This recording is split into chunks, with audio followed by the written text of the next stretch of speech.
So he was talking about what you are mentioning about the hospice, where say if there were any cancer patients, so he specifically ran a hospice.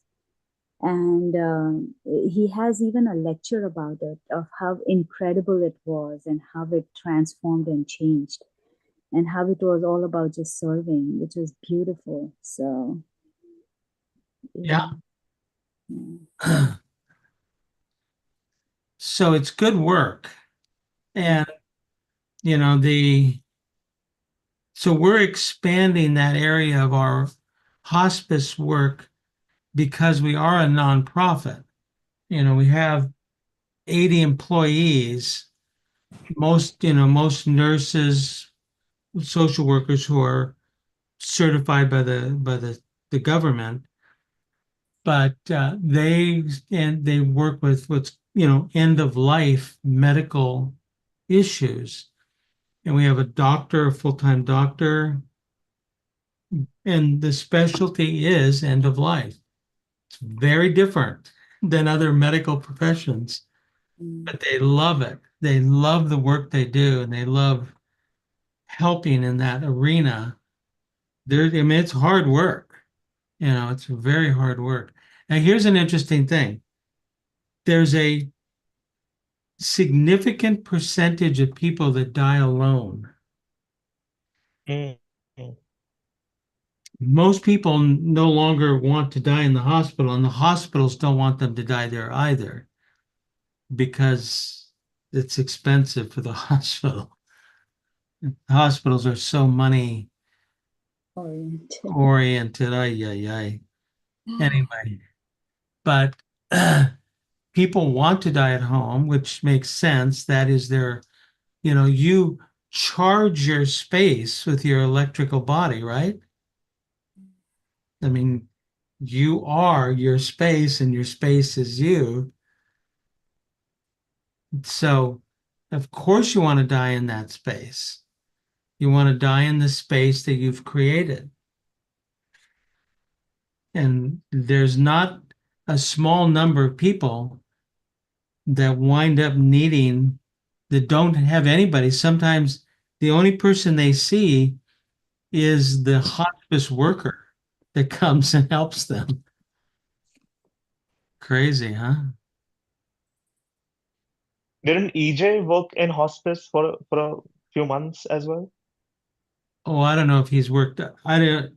Hospice movement is not that old in the world. It started in England and so it's like 50 years old. EJ was doing end of life work independently, you know, prior to that.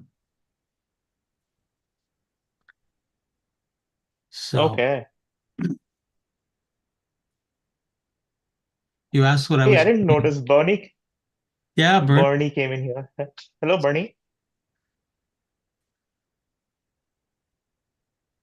Hello, guys. I'm in a public space, but I'm listening. Thank you. Thank you, Bernie. All right.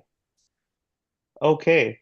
So it's Monday morning at 8 a.m. It's not 8 a.m., but it's still Monday morning. And I believe we had a nice discussion last week, but it wasn't complete. So it'll be best if we read the chapter again and continue where we left off. And I'll start sharing my screen. Let me know when you guys can see it. Yes. Yeah. Perfect. Let's just get started. On invoking presence. Chapter 7 on invoking presence. The phenomenal world can and should be viewed as a giant theater in which every phenomenal form is a character, within which every participating non-phenomenal presence has a definite part to play.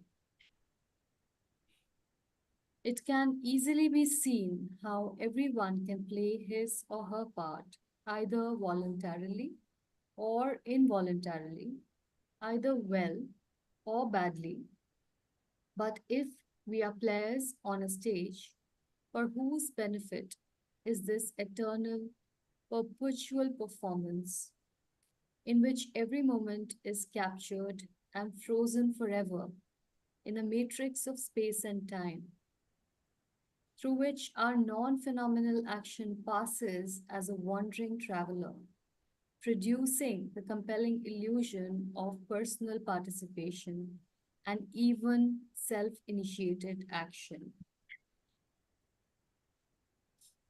Involuntary life can be transformed by effectively invoking the presence of one's presence into the present and then voluntarily playing one's corresponding voluntary part in the phenomenal world, at which time it suddenly becomes possible to study and to learn our corresponding non phenomenal roles in the unveiled kingdom by the observation of resulting unveiled vision.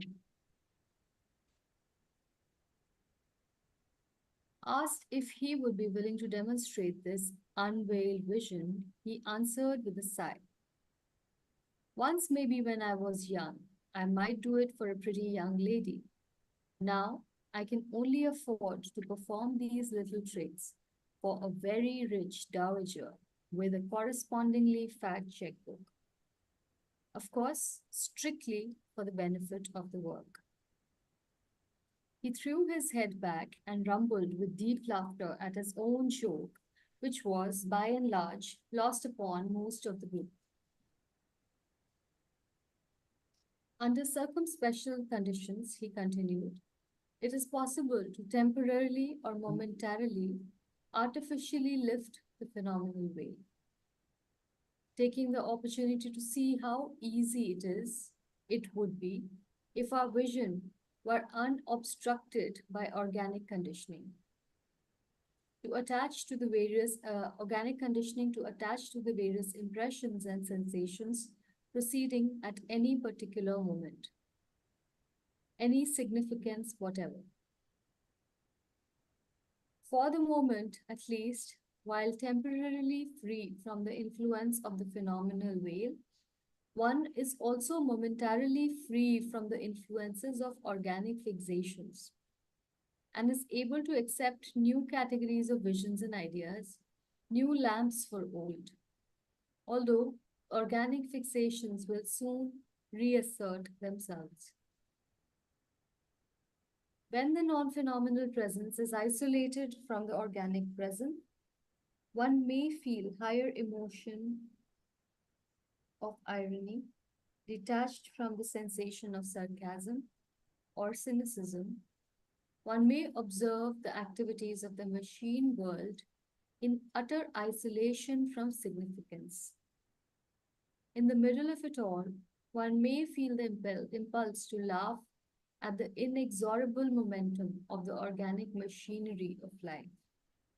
That almost infinite colony of endless repetitions of one thing appearing in a variety of changing forms, flowing over the face of the patchwork quilt, the white robe of many colors. The vision straying first to one fraction of the one and then to another, he said, lapsing into silence for some time. And I pass.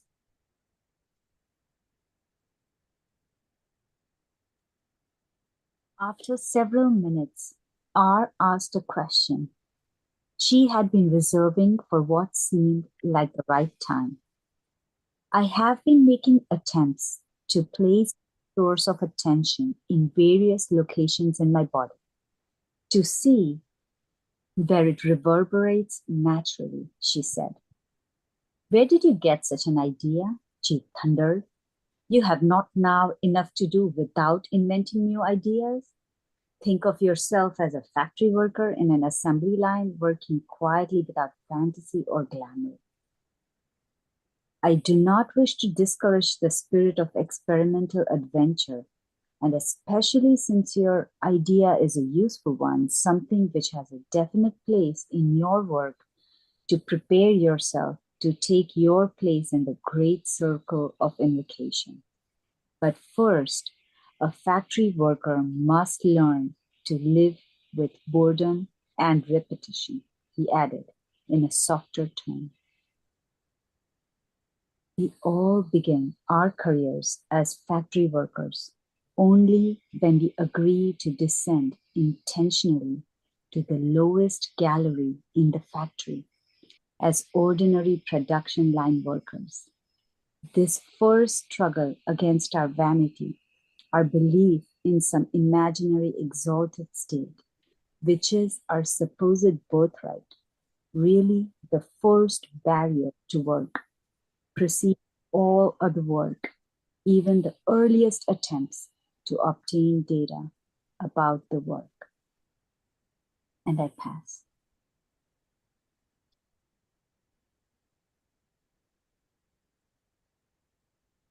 Oh, is this the end?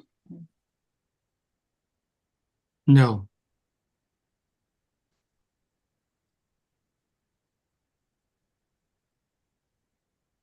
Oh. Yeah. Did you read The Highest Idiot? Okay. The highest idiot in the work sense is the ordinary idiot. But there are two different kinds of ordinary idiots. The organic momentum variety, to which all human beings automatically belong without effort of any kind on their parts, and the ordinary idiot of the factory worker variety, who has intentionally descended from the exalted state of imaginary grace enjoyed by all human beings everywhere, and who never assumes the title of expert on any subject. You must decide someday, and perhaps sooner than you think, which kind of idiot you are now and which you wish to become. Oh my God. This is so beautiful. Isn't it? It is beautiful. And it's so strange. I recalled this one dream I had when I met my guru. And this like I could relate directly to it. So it's just so strange. I had a dream because I think every time he used to use, I was very new to the ashram. It was just my early couple of months. And I remember he used to keep saying, man is a machine, you know, because he used to read Gurdjieff's book. And I never understood. And it was like hitting in me that why is he calling man a machine? And I remember that it haunted me because I couldn't ask him. I was too new to ask him. And it was just a couple of first days. And I remember I had this dream where I was swinging and there was this huge, tall wall. And I can never forget that. That was my first dream into understanding man is a machine. Like the other side of the wall, I somehow climbed on it and I saw that every part, like it was everything is robotic and every part was being dismantled and put in place. And suddenly I just realized why he's calling man a machine. And I smile and he looks at me and I jump from that wall, you know, into that area. The machine parts are happening. And I realized that all the ashram people were on that side, you know, working on the. Hey, was that a red colored brick wall? Yes, it was. Yeah. I saw that wall and I saw Ramdulare Babu jump across from that wall in my dream.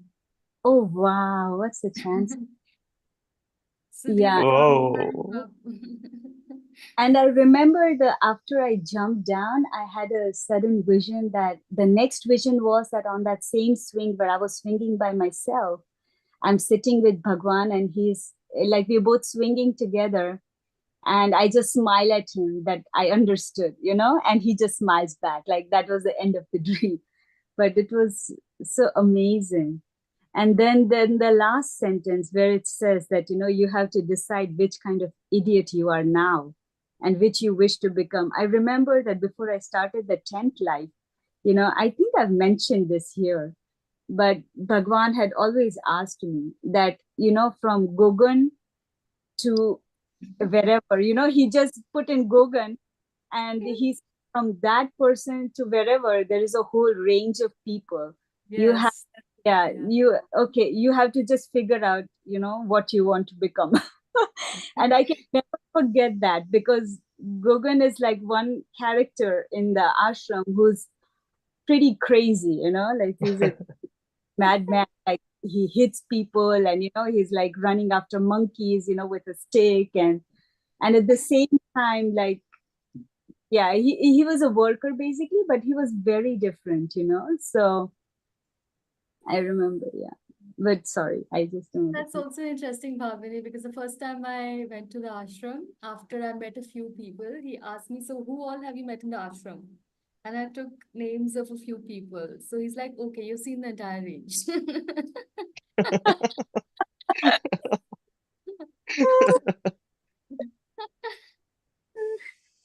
So, yeah. So, David, for your reference, Ram Dulare Bapu's Samadhi, live Samadhi is there in the Madhavpur ashram. And Bhagwan was following Ram Dulare Bapu. It's basically he did his um, journey there. He was an enlightened master, and things like being present at two places, pedaling on cycle across the length and breadth of the country. He was that kind of a sant. So his life samadhi is there. Yeah. So saw him jump off from the other side. Nice. Yeah. But it's so crazy that the factory workers that he's talking about were the exact dream, that I had. Like, yeah. Yes. Yeah. So go back to the front page, because it'll tie into what Bhavani is talking about. And here it says, it can easily be seen how everyone, which includes you, okay, Mm-hmm. and play his or her part, either volunteer. What is your role in this great play, this giant theater?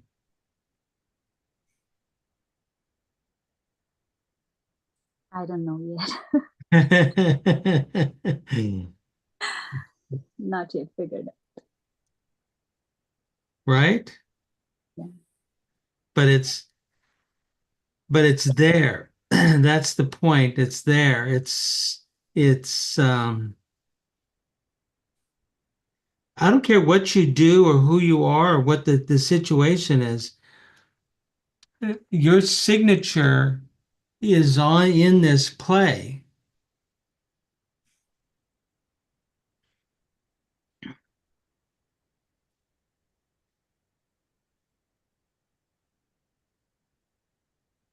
You've been given a role, and now sometimes it might be that crazy guy in the ashram that was hitting everybody. That's like in some of the fourth way communities, there's a person like that.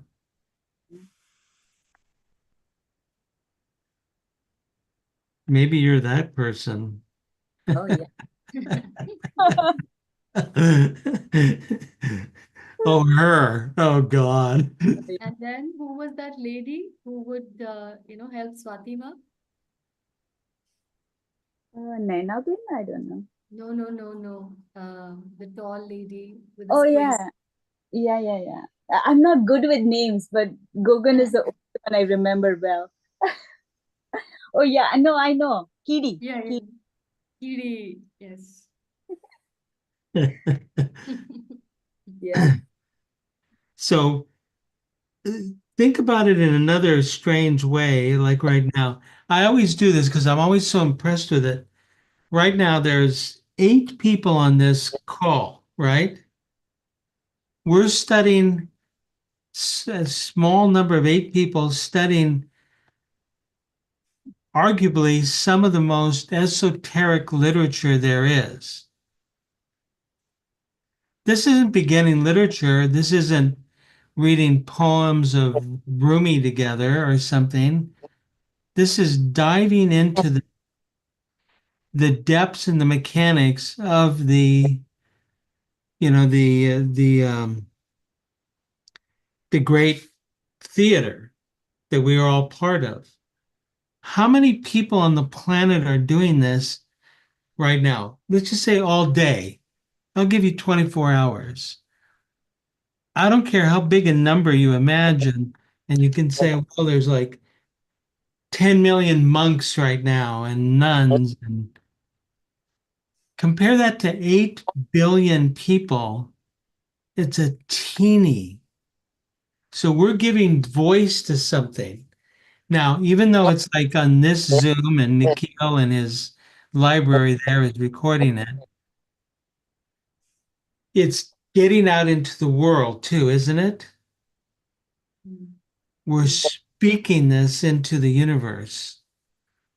We're speaking the words non-phenomenal and the corresponding voluntary and artificially lift the phenomenal veil. Yeah.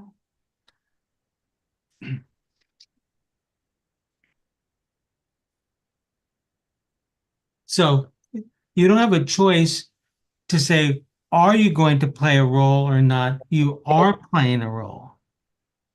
Period. You are.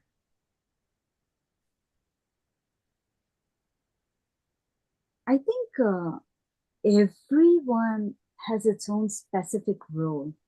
It's just that you may or may not be aware of it.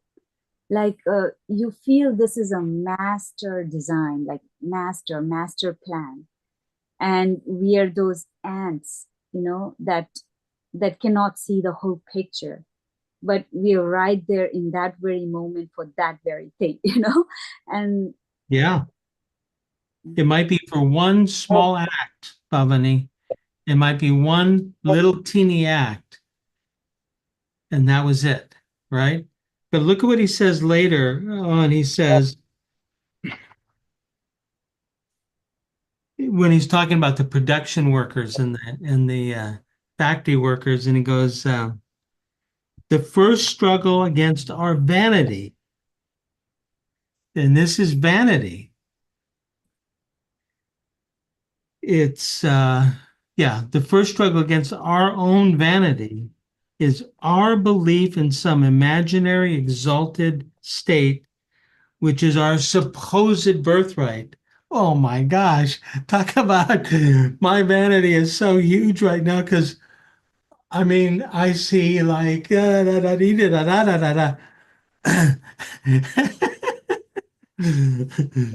hilarious because I remember one of these moments. I was just looking at the sun for too long, and I remember I had a little eye, little yellow spot which I was feeling when I closed my eyes, and I went to Bhagwan about it. Like it was so hilarious, and I go to him and I say, "I'm seeing this yellow dot here," and he's like, "You see a yellow dot for too long. I think you should get it checked." Yeah, Like, yeah, yeah, that's the right answer. yeah, It's like, you know, adaptive. I remember that. It was hilarious. Yeah. this is something that happened many, many, many, many, many years ago for me. But my friend and I, we dropped acid near the on the where the Vedanta Society. It was at middle of the night, so none of them, they weren't around. And like about 3 or 4 hours into the event, he says, I'm feeling this incredible tension of like the whole universe is focused right below my belly button. And I was going, oh my God, it's like, and 5 minutes later, he says, oh, I've got to go pee.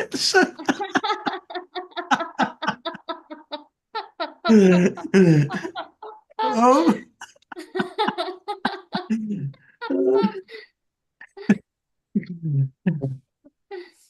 So to be a boring factory worker is boring, right?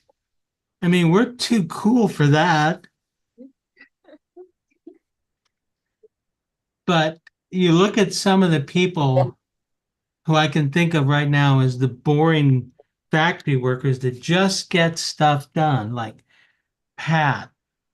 Look at Claude. I mean, this guy's incredible. He just shows up and 5 or 6 times a week he's doing these Diablo things that really change people's lives, or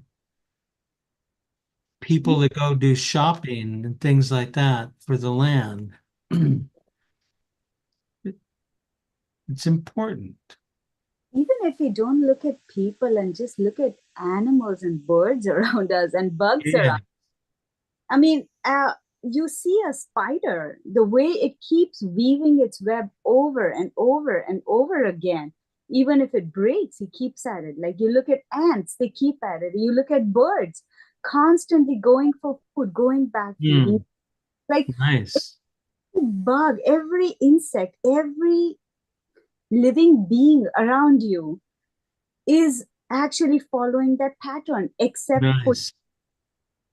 So when we just live in nature, you suddenly realize they keep doing the same thing and unknowingly at the same time.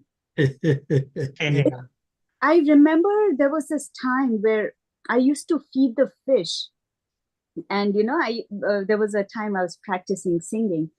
And I used to feed the fish and sing. And it was so strange that I was doing it for months. And I remember that the fish would just come there at that very moment. Like the fish exactly knew when I'd come and when I'll drop the food, and then it would go away. And I was like, what's the chance of that? Like you've seen only in animals around you, but suddenly seeing that in fish. And it was mind-boggling that, every being around us has a sense of time, which we have sort of lost out on.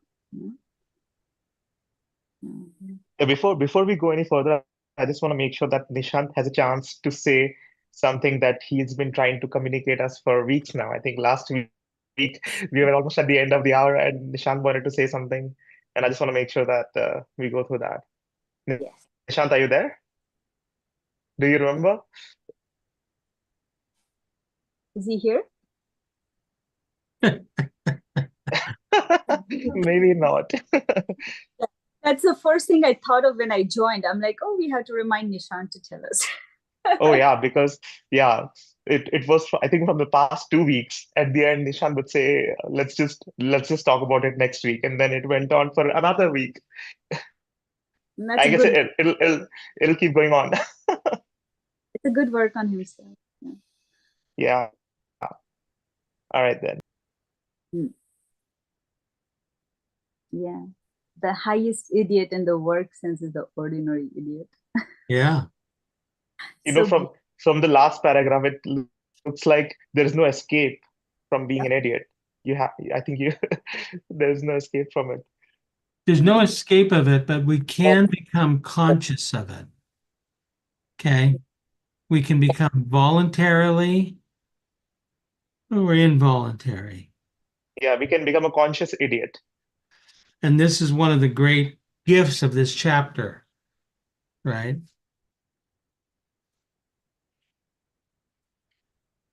And if you really think about it, every single person on this call right now, except for one person, which I won't name, every single person is unique, has a unique presentation, right? There's a uniqueness about them.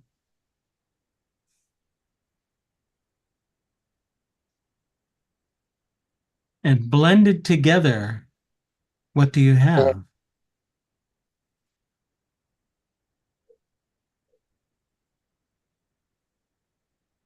You have a platform for the angelic invocation, right? We've come here with great intention, and then we pay attention. Like when somebody reads, they're paying attention. Think of there being a little fire, a flame in the middle. And every time someone gives attention, they put another little stick on that fire. then you can be seen. Like Bernie is in a public space driving, maybe he can't speak, but boy, do we feel his presence, right? Yes, sir. He's our teammate. Yes, sir. Boom. So,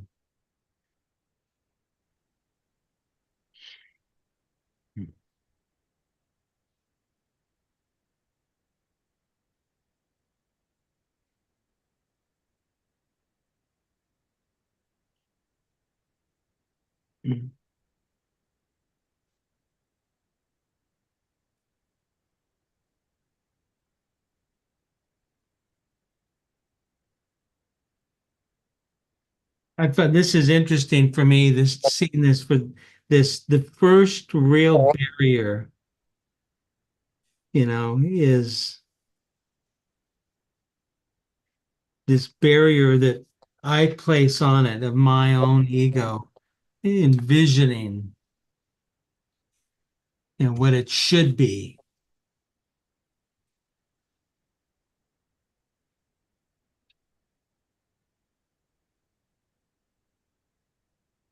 And I love your guru saying, it's a yellow dot. Go get that looked at.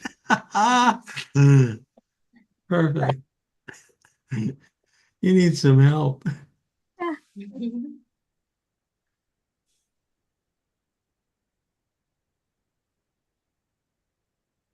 And that was such a subtle way of saying that, I remember like he always he did not emphasize on anything like the glimpses and blah blahs, like he didn't emphasize any of that. So I remember he always like discarded anything that wasn't yourself, knowing yourself, like questions to yourself, nothing but that. So anything else would be like, shoo. Yeah.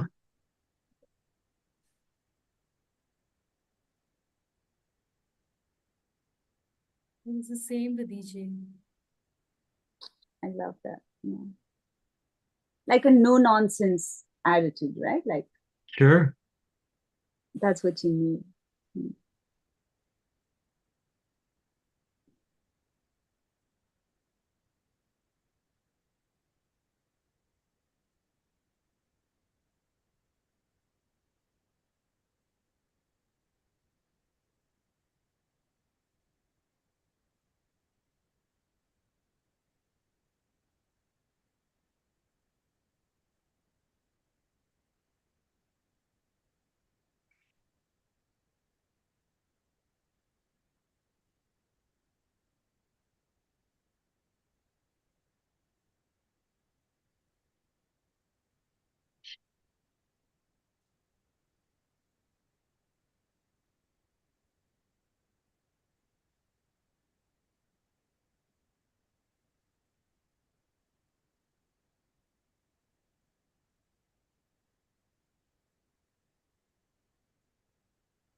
I just want to check again.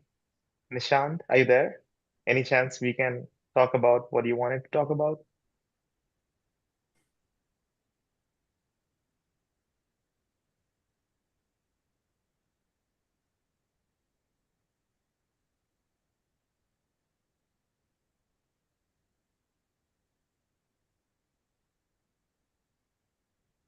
I guess not.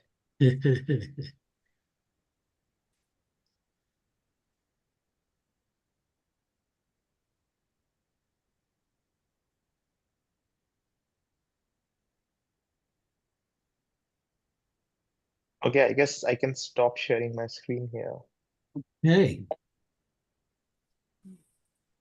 I know, David, you said that you have to leave right at 9 today. yeah. All right. Good luck with your hospice. Yeah, I mean, it's quite an opportunity.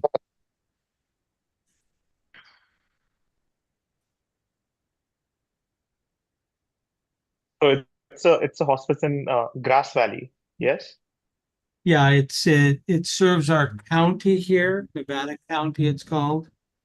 And But yeah, do you have like one hospice per county, or is there uh and is this like a government institution?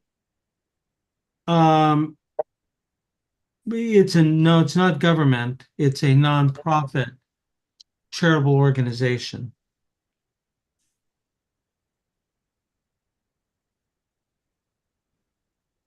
And like, do you have like is there like one hospice per county? That sort of thing? No, it serves regions. Like we're mostly in Nevada County, but we go down to what a little bit lower part of the county as well. Yeah. Okay.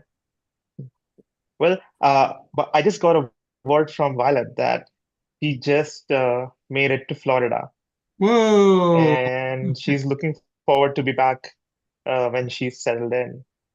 Nice. big Yeah, I deal. think, yeah, she started work today as well, it looks like. Nice. So looking forward to see her back. Yes. Well, thank you, Nishant, for helping us, and good luck on your test. Hopefully, you got Oh one, yes, two things right. yeah. I think I still have 1 hour left in my exam. You could have brought the problems here. We could have helped you. Yeah. Well, you did. Let's say just you just did. Okay.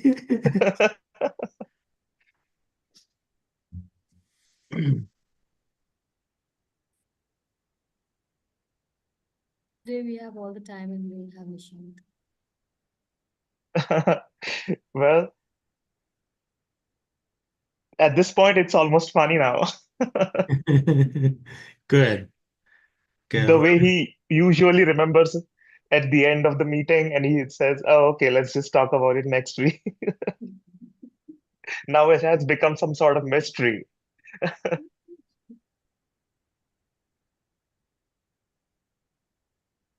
Well, I'm going to spin off, and it was lovely seeing everybody, and I look forward to seeing you soon again. All Take, right. Thank you, David. Thanks for coming. bye. Bye bye.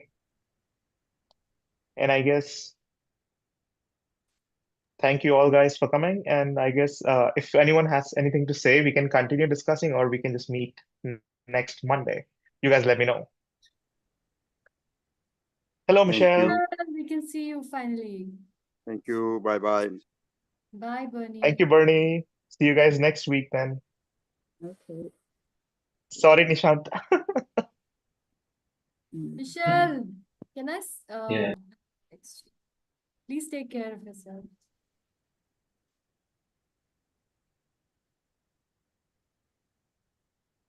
Thank you.